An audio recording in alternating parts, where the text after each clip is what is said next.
Bonjour, je suis Antonio Soliano, créateur des danseurs. J'aide les amoureux à réaliser une ouverture de bal de leur rêve pour avoir un mariage mémorable. Aujourd'hui, nous avons la chance d'avoir un danseur qui a participé à Danse avec les stars, rien que ça. Il s'appelle Eric Vega, il vient du Mexique. C'est parti pour avoir les conseils des pros. Hola. Aquí está, Eric. Vamos a hacer la pregunta. Oui. Alors Eric, dis-nous, partage-nous déjà le meilleur souvenir que tu as des Danses avec les stars.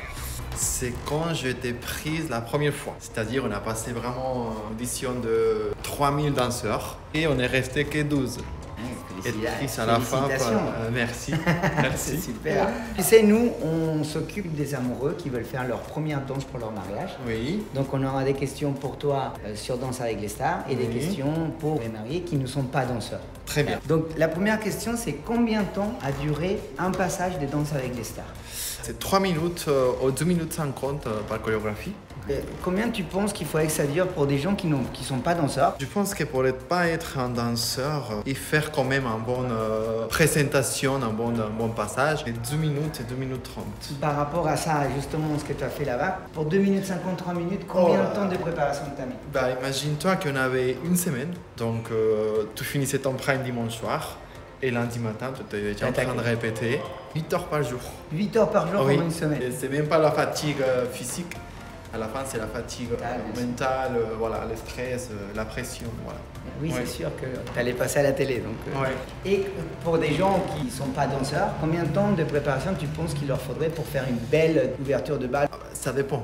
Si tu es vraiment intéressé à faire un bon travail, et faire 2-3 heures par jour et à la fin répéter quand même 20 minutes tous les jours, tu vois. Tu parlerais en semaine, au mois, en année? Je pense que 2 mois c'est déjà pas mal. Mais si tu veux quelque chose de plus structuré, si tu veux un mariage mémorable. Voilà, je pense que là il faut quand même 3 mois. Toi tu connaissais les stars avec qui tu allais danser? Je connaissais le star, mais tu ne sais pas avec qui tu vas danser. La question, déjà ton expérience, comment tu as créé de la connexion? Quels sont les conseils que tu pourrais donner aussi à nos danseurs pour qu'eux ils créent de la connexion? Alors déjà, c'est un peu assez compliqué parce que le temps à la télé c'est comme ça. Je t'ai dit, tu as une semaine pour faire 2-3 chorégraphies. Après, je pense que quand tu vas te marier, il y a déjà une connexion, c'est déjà un couple. À la base, après, il faut travailler côté artistique, côté danse. Les conseils que tu leur donnerais pour montrer une connexion, c'est... En premier plan, je pense qu'avant de chercher à faire des projections vers le public, il faut chercher d'abord se projeter en soi-même, tu vois. J'adore ça. Et une fois qu'on arrive à créer ces liens, c'est là qu'après tu peux partager avec le public. Tu partages ton projet, tu sais que tu es en train de vivre. Exactement, voilà.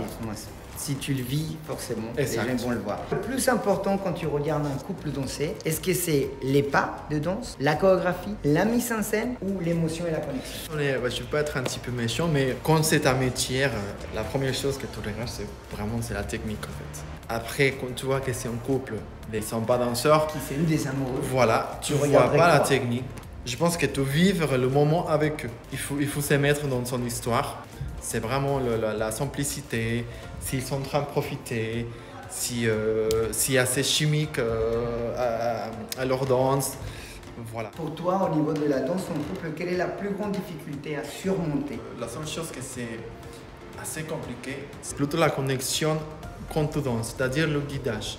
Parce que quand tu es dans un niveau professionnel, oui, s'il n'y a pas un bon guidage, si ça ne marche pas le guidage, tu n'arrives pas à faire tout ce que tu veux faire. Une communication non verbale par rapport... Exactement, parce que là tu peux danser hyper bien, tu peux avoir une technique impeccable, mais s'il n'y a pas cette connexion à deux, en fait ça marche pas trop bien. La question bonus, pour une danse de mariage, porter ou pas porter? Je suis tout à fait d'accord pour faire des portées, il faut faire des portées, oui. Peu importe ce qu'ils font, s'il y a un petit porté tout simple, c'est quand même mignon. Donc c'est agréable à voir. Super, écoute, merci beaucoup. Merci à toi. Je vous rappelle qu'il donne des cours ici, là où on est. Merci aussi à l'ARP qui nous accueille dans Paris 20e. Et je sais pas, vous pouvez le contacter, son Instagram, on va le noter, ça va être marqué en bas. Merci. Et voilà, pour tout ce que vous savez, les soins de danseur. Lui aussi s'occupe des couples, il est coach, il est danseur polyvalent, il est formidable. Voilà. On est là. Merci. Okay. Salut mes danseurs et à très vite.